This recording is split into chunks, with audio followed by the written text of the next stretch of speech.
नमस्कार, RB the vision की इस ऑनलाइन प्लेटफॉर्म पर आप सभी लोगों का स्वागत है। हम लोग यूपी SSSC द्वारा आयोजित पेट परीक्षा के लिए सामान्य अध्ययन, सामान्य जागरूकता और करंट अफेयर्स का प्रैक्टिस सेट देख रहे थे। आज ये आपका अंतिम प्रैक्टिस सेट है, प्रैक्टिस सेट 10। आइए हम लोग प्रश्नों को देखते हैं। पहला प्रश्न पूछा गया है, प्लासी के युद्ध के दौरान बंगाल का नवाब कौन था? ऑप्शन दिया गया है मुर्शिद कुली खान, सिराजुद्दौला, मीर जाफ़र या फिर मीर कासिम। तो इसमें राइट आंसर क्या हो जाएगा? इसका right answer option number B हो जाएगा, सिराजुद्दौला। प्लासी के युद्ध की बात करें तो प्लासी का युद्ध 23 जून 1757 में लड़ा गया था और यह युद्ध अंग्रेजों एवं बंगाल के नवाब सिराजुद्दौला के बीच में लड़ा गया था। प्लासी पश्चिम बंगाल में भागीरथी नदी के किनारे नादिया जिले में स्थित है और इस युद्ध के दौरान नवाब के सेनापति मीर जाफ़र के विश्वासघात के कारण नवाब यह युद्ध हार गया और मीर जाफ़र के ही पुत्र मीरन बहादुर के द्वारा उसकी हत्या कर दी गई।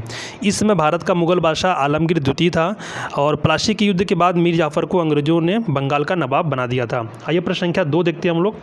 प्रश्न संख्या 2 में पूछा गया है, सहायक संधि की नीति को भारत में किसने लागू किया? ऑप्शन दिया गया Warren Hastings, Robert Clive, Lord Wellesley या फिर डलहौजी। तो उसका राइट आंसर क्या हो जाएगा? इसका right answer option number C हो जाएगा, लॉर्ड वेल्लेसली। देखिए, बंगाल टाइगर के रूप में विख्यात वेल्लेसली 1798 से लेकर 1805 तक बंगाल का गवर्नर जनरल रहा और इसने सहायक संधि की व्यवस्था की शुरुआत की। सहायक संधि के अंतर्गत सर्वप्रथम हैदराबाद को 1798 ब्रिटिश साम्राज्य में विलय कर लिया गया था, 1798 में। ठीक है, इसके उपरांत मैसूर 1799, तंजौर 1799, अवध 1801, पेशवा 1802 और सिंधिया ने भी 1804 में इस संधि को स्वीकार कर लिया था। आइए प्रश्न संख्या 3 देखते हैं हम लोग। प्रश्न संख्या 3 में पूछा गया है, कालिदास किसके दरबार के नवरत्नों में से एक थे? ऑप्शन दिया गया चंद्रगुप्त मौर्य, पुष्यमित्र शुंग, चंद्रगुप्त द्वितीय या फिर समुद्रगुप्त। तो इसमें राइट आंसर क्या हो जाएगा? इसका right answer option number C हो जाएगा, चंद्रगुप्त द्वितीय।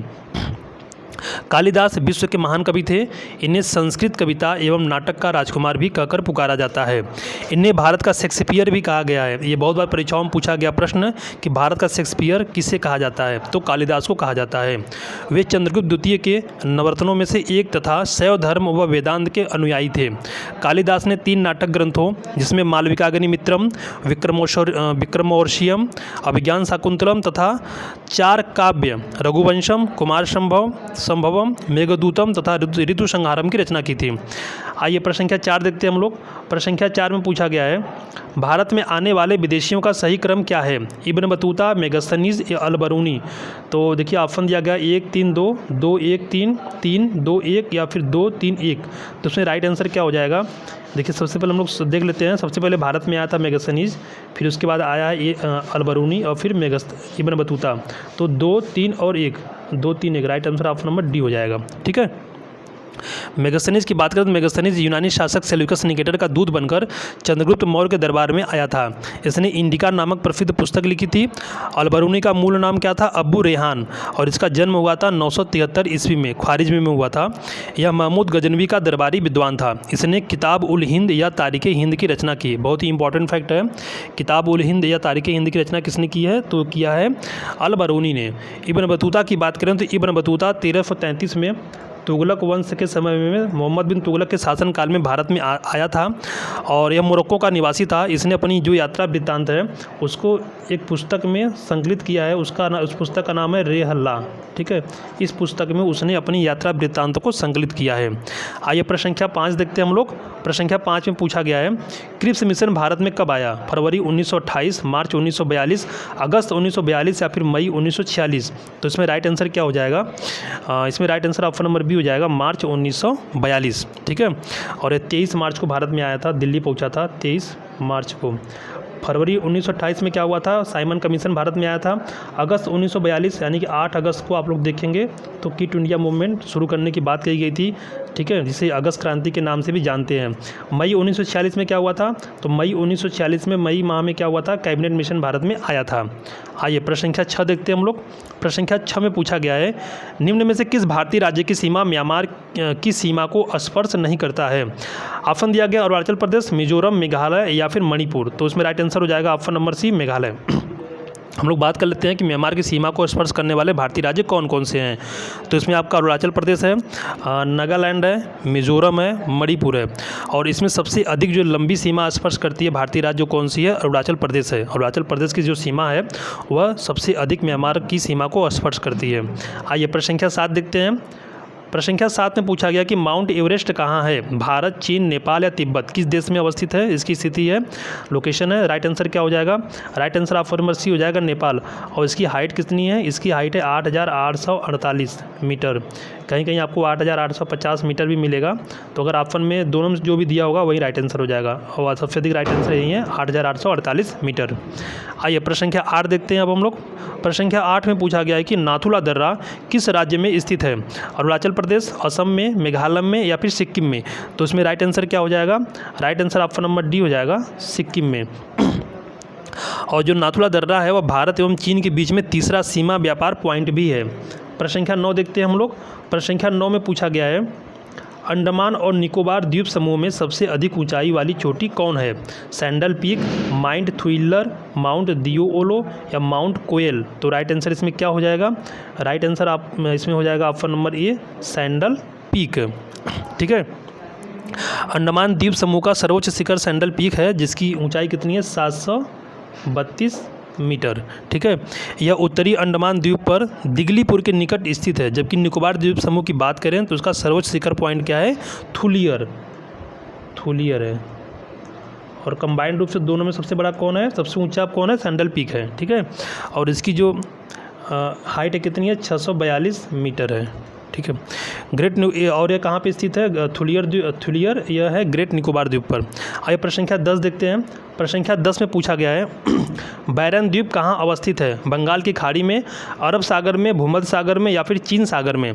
तो इसमें right answer option number A हो जाएगा, बंगाल की खाड़ी में। बैरन द्वीप की विशेषता क्या है? तो बैरन द्वीप दक्षिण एशिया का एकमात्र सक्रिय ज्वालामुखी है। आइए प्रश्न संख्या हम लोग 11 देखते हैं। प्रश्न संख्या 11 में पूछा गया है कि लक्षद्वीप कहाँ स्थित है? हिंद महासागर, अरब सागर, बंगाल की खाड़ी या फिर प्रशांत महासागर? तो इसका राइट आंसर क्या हो जाएगा? इसका राइट आंसर आप सब लोगों को पता होना चाहिए। Right answer option number B हो जाएगा, अरब सागर। लक्षद्वीप अरब सागर में केरल तट से 200 से 300 किलोमीटर की दूरी पर विस्तृत द्वीपों का एक समूह है, और इसका जो कुल क्षेत्रफल है कितना है? 32 वर्ग किलोमीटर।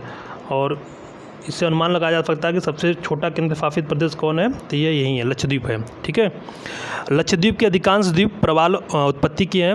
लक्षद्वीप के सबसे उत्तरी द्वीप समूह को अमीनी द्वीपी तथा सबसे दक्षिणी द्वीप समूह को मिनिकाय कहते हैं।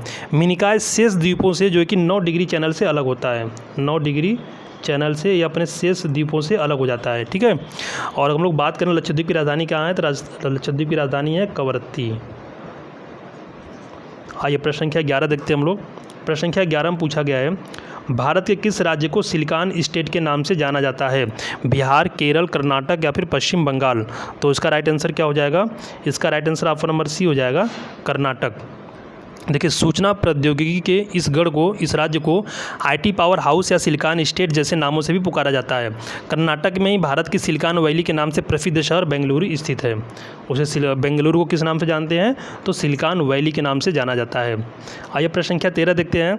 13 में पूछा गया कि निम्नलिखित में से किस आंदोलन के कारण भारतीय राष्ट्रीय कांग्रेस का विभाजन हुआ, जिसके परिणाम स्वरूप नरम दल और गरम दल का उद्भव हुआ? ऑप्शन दिया गया है, स्वदेशी आंदोलन, भारत छोड़ो आंदोलन, असहयोग आंदोलन या फिर सविनय अवज्ञा आंदोलन? तो इसमें राइट आंसर क्या हो जाएगा? इसका राइट आंसर ऑप्शन नंबर ई हो जाएगा, स्वदेशी आंदोलन।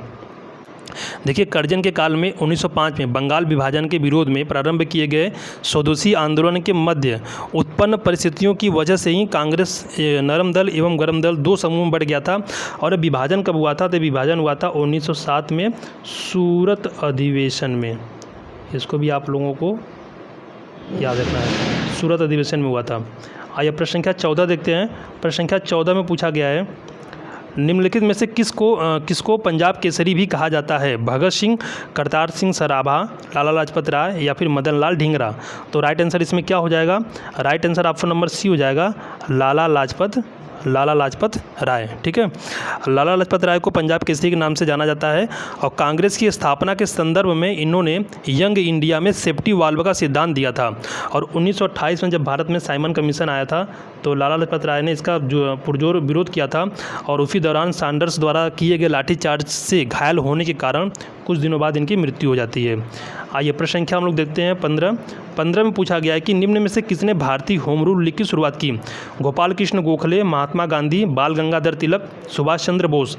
तो इसमें राइट आंसर क्या हो जाएगा? इसमें राइट आंसर हो जाएगा ऑप्शन नंबर सी, बाल गंगाधर तिलक। हम लोग भारत में होम रूल लीग की शुरुआत की बात करें तो अब 1916 में इसे शुरू किया गया था बाल गंगाधर तिलक और एनी बेसेंट के द्वारा। 2 लोगों ने शुरुआत किया था और इन दोनों में सबसे पहले शुरुआत किया था बाल गंगाधर तिलक ने। आइए प्रश्न संख्या हम लोग 16 देखते हैं। प्रश्न संख्या 16 में पूछा गया है कि भारत शासन अधिनियम 1935 के द्वारा स्थापित संघ में अवशिष्ट शक्तियां किसे दी गई थी? ऑप्शन दिया गया संघीय विधानमंडल को, गवर्नर जनरल को, प्रांतीय विधानमंडल को या फिर प्रांतीय राज्यपालों को।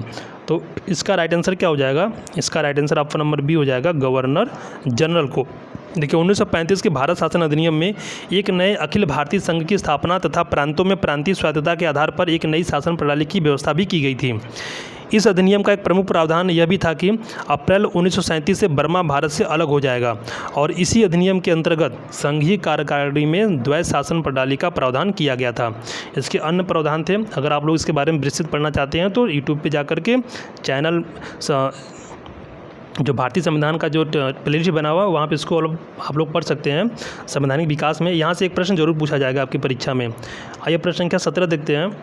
17 में पूछा गया है मॉन्टेग्यू चेम्सफोर्ड सुधार प्रस्ताव किससे संबंधित थे? ठीक है, किस संबंध में किससे संबंधित थे? सामाजिक सुधार, शैक्षिक सुधार, पुलिस प्रशासन में सुधार या फिर संवैधानिक सुधार। तो इसमें राइट आंसर क्या हो जाएगा? इसमें राइट आंसर ऑप्शन नंबर हो जाएगा डी, संवैधानिक सुधार। ठीक है, भारत शासन अधिनियम 1919 को हम लोग मॉन्टेग्यू चेम्सफोर्ड सुधार के नाम से भी जानते हैं। आइए प्रश्न संख्या 18 देखते हैं हम लोग। प्रश्न संख्या 18 में पूछा गया है भारत के लिए संविधान की रचना हेतु संविधान सभा का विचार निम्नलिखित में से सर्वप्रथम किसने प्रस्तुत किया था? ऑप्शन दिया गया है स्वराज पार्टी ने 1934 में, कांग्रेस पार्टी ने 1936 में, मुस्लिम लीग ने 1942 में या फिर सर्वदलीय सम्मेलन ने 1946 में। तो इसका राइट आंसर क्या हो जाएगा?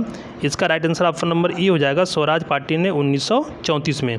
आइए प्रश्न संख्या 19 देखते हैं हम लोग। प्रश्न संख्या 19 में पूछा गया है भारतीय संविधान सभा के अस्थायी अध्यक्ष कौन थे, यानी परमानेंट इसके जो प्रेसिडेंट कौन थे? ऑप्शन दिया गया doctor Rajendra Prasad, Sachchidanand Sinha, doctor B R Ambedkar या फिर पंडित जवाहरलाल नेहरू। तो इसका राइट आंसर क्या हो जाएगा? इसका राइट आंसर हो जाएगा option number E, doctor Rajendra Prasad. ठीक है, देखिए पहली बार जो संविधान सभा की बैठक होती है कब होती है? यह होती है 9 दिसंबर 1946 को। तो इसमें जो अध्यक्ष बनते हैं वो कौन बनते हैं? डॉक्टर सच्चिदानंद सिन्हा इसके अध्यक्ष बनते हैं, जो कि अस्थायी होते हैं। लेकिन जब उसकी दूसरी बैठक होती है 11 दिसंबर को, तो 11 दिसंबर को जो उसका दूसरा बैठक होता है तो उसमें निर्विरोध रूप से डॉक्टर राजेंद्र प्रसाद को संविधान सभा का अस्थायी यानी परमानेंट प्रेसिडेंट चुन लिया जाता है, निर्वाचित कर लिया जाता है। तो राइट आंसर क्या हो जाएगा? डॉक्टर राजेंद्र प्रसाद। आइए प्रश्न संख्या 20 देखते हैं। प्रश्न संख्या 20 में पूछा गया है भारत के संविधान में उद्देशिका का विचार लिया गया है इटली के संविधान से, कनाडा के संविधान से, फ्रांस के संविधान से या फिर अमेरिका के संविधान से। तो इसमें राइट आंसर क्या हो जाएगा? इसमें राइट आंसर हो जाएगा ऑप्शन नंबर डी, अमेरिका के संविधान से या फिर USA के संविधान से। ठीक है, प्रश्न संख्या 21 देखते हैं हम लोग। 21 में पूछा गया है भारतीय संविधान को कितने भागों में विभाजित किया गया है? ऑप्शन दिया गया है 16, 22, 24 या फिर 25। तो इसका राइट आंसर क्या हो जाएगा? आप सभी लोग को पता है, इसका राइट आंसर ऑप्शन बी हो जाएगा 22। भारतीय संविधान को कुल 22 भागों में बांटा गया है। 22 भाग हो गए, 12 अनुसूचियाँ हो जाएंगी। ठीक है, इसको भी आप लोग याद रखिएगा। और 395 जो कि आर्टिकल्स हैं। और ठीक है, आइए प्रश्न संख्या 22 देखते हैं। प्रश्न संख्या 22 में पूछा गया कि भारतीय संविधान की 10वीं अनुसूची किससे संबंधित है? राजभाषा से, दल बदल विरोधी कानून से, न्यायिक पुनरावलोकन से या फिर जनजाति से। तो राइट आंसर क्या हो जाएगा? इसमें right answer option number B हो जाएगा, दल बदल विरोधी कानून से। आइए प्रश्न संख्या 23 देखते हैं। 23 में पूछा गया है कार्बोहाइड्रेट शरीर में किस रूप में संचित रहता है? ऑप्शन दिया गया ग्लूकोज, स्टार्च, ग्लाइकोजन या फिर सुक्रोज। तो इसका राइट आंसर क्या हो जाएगा? इसका right answer option number C हो जाएगा, ग्लाइकोजन। ठीक है, कार्बोहाइड्रेट शरीर में ग्लाइकोजन के रूप में संचित रहता है। यकृत आवश्यकता से अधिक शर्करा को ग्लाइकोजन में बदलकर इसका संग्रह कर लेता है, यानी इसको स्टोर कर लेता है। प्रश्न संख्या 24 देखते हैं। 24 में पूछा गया है कि ऑटोमोबाइल में पीछे का ट्रैफिक देखने के लिए किस प्रकार का दर्पण प्रयुक्त किया जाता है, अवतल, समतल, उत्तल या फिर इनमें से कोई नहीं। तो इसमें जो दर्पण यूज किया जाता है कौन सा दर्पण होता है, उत्तल दर्पण होता है, उत्तल दर्पण होता है। Right answer option number C हो जाएगा, उत्तल दर्पण। आइए प्रश्न संख्या हम लोग 25 देखते हैं। 25 में पूछा गया है पाचन क्रिया में प्रोटीन निम्नलिखित में से किस पदार्थ में बदल जाता है, वसा अम्ल, ग्लूकोज, अमीनो अम्ल या फिर माल्टोज। तो इसकी लंबी प्रक्रिया होती है और उस प्रक्रिया के उपरांत क्या होता है कि जो प्रोटीन होता है किस में कन्वर्ट हो जाता है, वह अमीनो एसिड में कन्वर्ट हो जाता है। आइए प्रश्न संख्या 26 देखते हैं। प्रश्न संख्या 26 में पूछा गया है आकाश का रंग नीला किसके कारण दिखाई देता है। ऑप्शन दिया गया परावर्तन, अपवर्तन, लघुत्तर तरंगदैर्ध्यों का प्रकीर्णन या फिर विखंडन। तो इसका right answer option number C हो जाएगा, लघुत्तर तरंगदैर्ध्यों का प्रकीर्णन। आपके ऑप्शन में यहाँ पे सिर्फ प्रकीर्णन भी दे सकता है, प्रकीर्णन भी दे सकता है। तो यह भी राइट, सिर्फ अगर प्रकीर्णन दिया तो भी राइट आंसर हो जाएगा। ठीक है, तो राइट आंसर क्या है, ऑप्शन नंबर सी, लघुत्तर तरंगदैर्ध्यों का प्रकीर्णन। देखिए प्रक्रिया क्या होता है कि जब सूर्य का प्रकाश वायुमंडल में प्रवेश करता है तो वह कणों और गैस सबसे टकराता है और चारों ओर बिखर जाता है। बिखरने वाले रंगों में लघुत्तर तरंगदैर्ध्य जिसमें बैंगनी, आसमानी रंग और नीला ये सब होते हैं, ये सबसे ज़्यादा बिखरते हैं और लाल रंग सबसे कम बिखरता है। और इसी कारण क्या होता है कि हमें आकाश का रंग कैसा दिखाई देता है, नीला दिखाई देता है। आइए प्रश्न संख्या हम लोग देखते हैं 27 देखते हैं। 27 में पूछा गया कि परमाणु के न्यूक्लियस में पाए जाने वाले मूल कण हैं कौन कौन से हैं, मूल कण कौन कौन से हैं। इलेक्ट्रॉन, प्रोटॉन, प्रोटॉन नहीं है, प्रोटॉन होगा, प्रोटॉन, न्यूट्रॉन इलेक्ट्रॉन या न्यूट्रॉन पॉजिट्रॉन। तो राइट आंसर क्या हो जाएगा, इसमें होता है प्रोटॉन और न्यूट्रॉन। ठीक है, 28 देखते हैं। प्रश्न संख्या 28 देखते हैं। 28 में पूछा गया कि उत्तरी ध्रुव पर पहुंचने वाला प्रथम भारतीय कौन था। ऑप्शन दिया गया नील परमजीत, अरुण नायर, अजीत बजाज या फिर संजय थापर। तो राइट आंसर क्या हो जाएगा इसमें, right answer option number C हो जाएगा, अजीत बजाज। आइए प्रश्न संख्या 29 देखते हैं। प्रश्न संख्या 29 में पूछा गया है प्रतिवर्ष 6 श्रेणियों में नोबेल पुरस्कार प्रदान किया जाता है, निम्नलिखित में से किसके लिए यह नहीं दिया जाता है। ऑप्शन दिया गया गणित, साहित्य, भौतिकी या फिर अर्थशास्त्र। तो राइट आंसर इसमें क्या हो जाएगा, राइट आंसर ऑप्शन नंबर ई हो जाएगा, गणित। ठीक है, देखिए प्रत्येक वर्ष स्वीडिश वैज्ञानिक अल्फ्रेड नोबेल की स्मृति में, उनकी याद में 6 नोबेल पुरस्कार प्रदान किए जाते हैं, 6 नोबेल पुरस्कार प्रदान किए जाते हैं, जिसमें साहित्य हो गया, शांति, भौतिकी, रसायन, चिकित्सा और अर्थशास्त्र शामिल है। अगर आपसे पूछा जाए कि अल्फ्रेड नोबेल ने किसकी खोज की थी, तो डायनामाइट की खोज की थी। किसकी खोज की थी, डायनामाइट। आप लोग को इसको याद रखना है। प्रश्न संख्या 30 देखते हैं। 30 में पूछा गया है कि द ओरिजिन ऑफ स्पीसीज के लेखक हैं Charles Darwin, Carolus Linnaeus, Newton या फिर लैमार्क। तो इसमें राइट आंसर क्या हो जाएगा, तो इसका राइट आंसर ऑप्शन नंबर ई हो जाएगा, चार्ल्स डार्विन। ठीक है, और ये जो किताब थी द ओरिजिन ऑफ स्पीसीज, ये कब पब्लिश हुई थी, तो यह पब्लिश हुई थी 24 नवंबर 1859 में। ठीक है, आइए प्रश्न संख्या 31 देखते हैं। प्रश्न संख्या 31 में पूछा गया है दाचीग्राम अभ्यारण्य कहाँ स्थित है, जम्मू एवं कश्मीर, असम, छत्तीसगढ़ या फिर कर्नाटक। तो उसका राइट आंसर ऑप्शन नंबर ई हो जाएगा, जम्मू एवं कश्मीर। जम्मू एवं कश्मीर में भी कहाँ स्थित है, यह श्रीनगर में स्थित है, श्रीनगर में स्थित है। और दाचीग्राम राष्ट्रीय उद्यान, जिसे हम लोग दाचीग्राम अभ्यारण्य के रूप में जानते हैं, यह जो कि जम्मू कश्मीर में स्थित है। आइए मूल रूप से इसे 10 गाँव के याद में इसका जो कि निर्माण किया गया था। प्रश्न संख्या 32 देखते हैं। 32 में पूछा गया है कि निम्नलिखित में से कौन राष्ट्रपति के चुनाव में हिस्सा नहीं लेते हैं, दोनों सदन के चुने हुए सदस्य, विधानसभा के चुने हुए सदस्य, दिल्ली तथा पुदुचेरी विधानसभा के चुने हुए सदस्य या फिर विधानसभा के नामांकित किए गए सदस्य। तो इसमें राइट आंसर क्या हो जाएगा, कौन से लोग इसमें पार्टिसिपेट नहीं करते हैं, तो ऑप्शन नंबर डी क्या हो जाएगा, राइट आंसर हो जाएगा, विधानसभा के नामांकित किए गए सदस्य इसमें पार्टिसिपेट नहीं करते हैं। राष्ट्रपति, अगर हम लोग भारत के राष्ट्रपति के चुनाव की बात करें तो उसका चुनाव निर्वाचक मंडल द्वारा किया जाता है, एक निर्वाचक मंडल द्वारा किया जाता है। और इस निर्वाचक मंडल में संसद के दोनों सदनों के निर्वाचित सदस्य होते हैं, सभी राज्यों और 2 केंद्र शासित प्रदेशों जिसमें दिल्ली और पुदुचेरी शामिल है, यही 2 केंद्र शासित प्रदेश हैं, की विधानसभाओं के निर्वाचित सदस्य शामिल होते हैं। और इस जो जो यह इलेक्टोरल बनता है, जो निर्वाचन मंडल बनता है, इसमें विधानसभा के नामांकित सदस्य शामिल नहीं होते हैं। तो प्रश्न संख्या 33 देखते हैं हम लोग। प्रश्न संख्या 33 में पूछा गया है कि जोग जलप्रपात किस नदी पर स्थित है। ऑप्शन दिया गया नर्मदा, कृष्णा, गोदावरी या फिर शरावती। तो इसका राइट आंसर क्या हो जाएगा? Right answer option number D हो जाएगा, शरावती। जोग प्रपात का निर्माण कर्नाटक के शिमोगा जिले में सागर तालुक के निकट शरावती नदी के द्वारा होता है। ऊंचाई के मामले में यह भारत का दूसरा सबसे ऊंचा गिरता हुआ जल प्रपात है। प्रश्न संख्या 34 देखते हैं अब हम लोग। प्रश्न संख्या 34 में पूछा गया है मधुबनी भारत के किस राज्य की प्रसिद्ध लोक कलाकृति है। ऑप्शन दिया गया मध्य प्रदेश, झारखंड, बिहार या फिर उत्तर प्रदेश। तो इसका राइट आंसर क्या हो जाएगा? इसका right answer option number C हो जाएगा, बिहार। बिहार जो है कि मधुबनी जो है कि बिहार राज्य की प्रसिद्ध लोक कलाकृति है।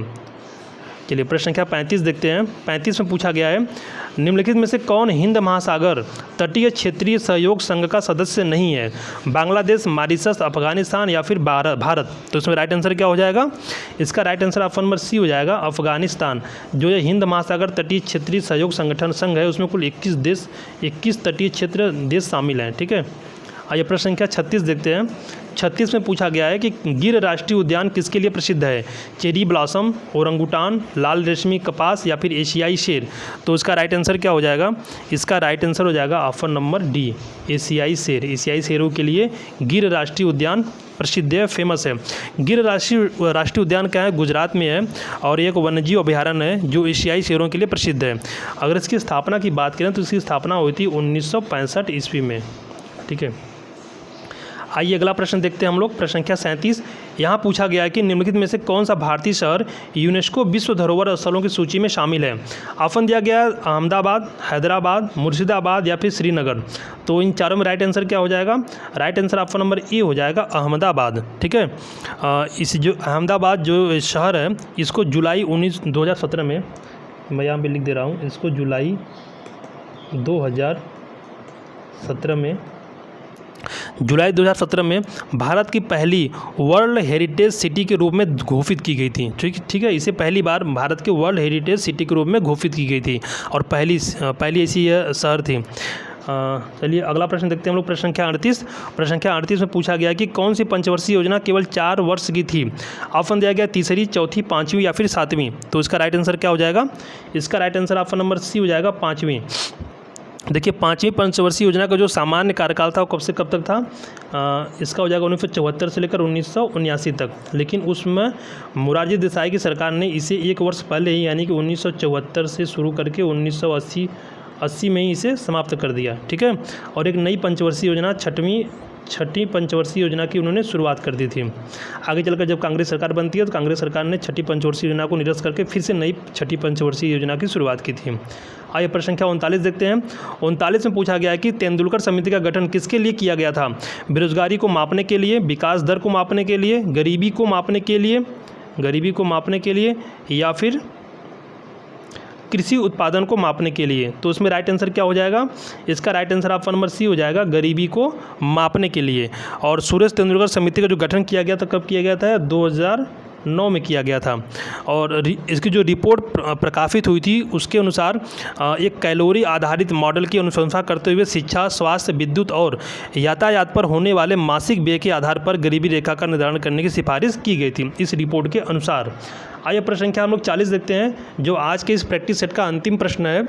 इसमें पूछा गया है कि निम्नलिखित में से कौन भारतीय अर्थव्यवस्था के प्राथमिक क्षेत्र के अंतर्गत आता है। ऑप्शन दिया गया चीनी उद्योग, डेयरी, बैंकिंग या फिर वस्तुओं का परिवहन। तो इसका राइट आंसर क्या हो जाएगा?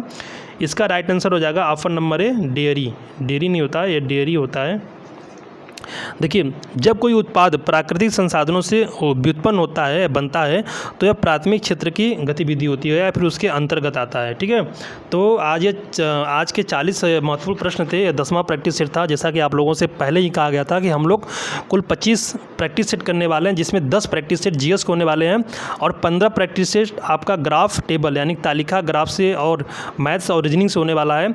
और अगर आप लोगों ने उन 15 प्रैक्टिस सेट को देखा होगा तो मुझे नहीं लगता कि आपकी परीक्षा में से बाहर कोई प्रश्न पूछा जा सकता है।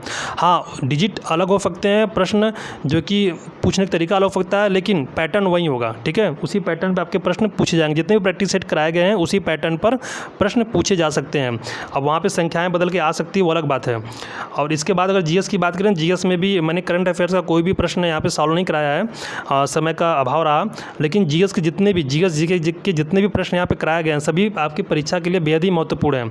आप लोगों का कल परीक्षा है 28 और 29 अक्टूबर को, दो पालियों में परीक्षा होने वाली है। आप सभी लोगों को आपकी परीक्षा के लिए ढेर सारी शुभकामनाएं, और पूरा वीडियो देखने के लिए आप सभी लोगों का बहुत बहुत धन्यवाद।